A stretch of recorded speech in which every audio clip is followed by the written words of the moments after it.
안녕하세요. 오늘은 상가 매매 시 상가 수익률에 대한 정확한 계산법을 한번 설명드리려고 합니다.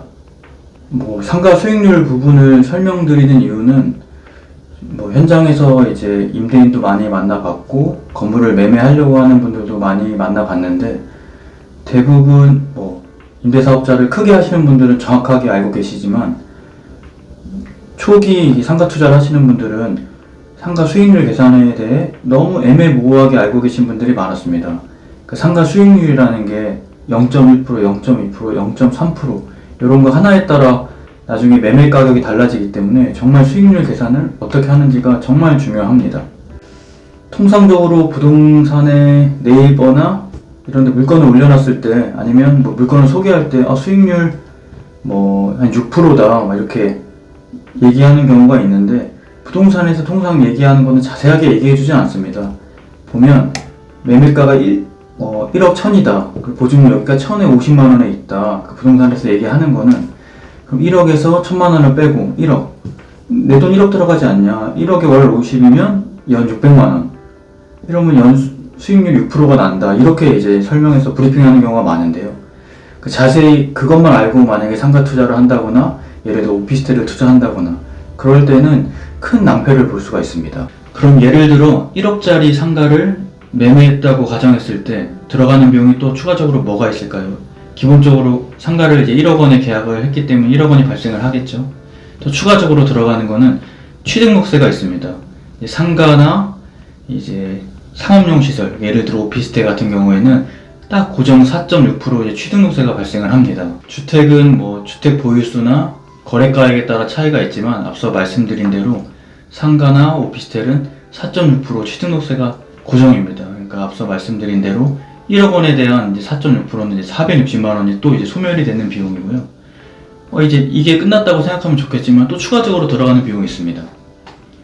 예를 등기를 한다고 했을 때 요즘에는 셀프 등기도 많이 되어 있지만 그게 생각보다 쉽지는 않습니다. 그리고 당연히 이제 수익률을 계산했을 때 그 비용까지 계산을 해야 되기 때문에 통상 법무사 비용 사업 기준으로 했을 때 한 60만원 정도 이제 비용이 발생을 합니다. 그럼 그 부분도 넣어야겠죠. 그럼 아까 460만원에 한 520만원.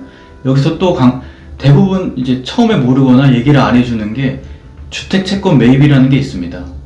국민주택 채권 매입은 상가 매매가 4억 원 정도 기준으로 해서 80에서 100만원 정도 비용이 발생을 합니다. 이 비용은 5년 뒤에 환급을 받을 수 있지만 또한 원금이 손실될 수 있는 부분도 있고 초기 상가 매매했을 때 또 큰 돈이 나가는 상황이기 때문에 이 부분도 수익률이 계산에 넣어야지만 좀 정확한 상가 수익률을 예측할 수 있습니다. 또 추가적으로 발생하는 게 뭐가 있을까요? 은행도 이자 소득에 대한 15.4%를 세금을 부과를 하지만 상가도 마찬가지입니다. 상가를 갖고 계시면 그 건물을 갖고 계신 거죠.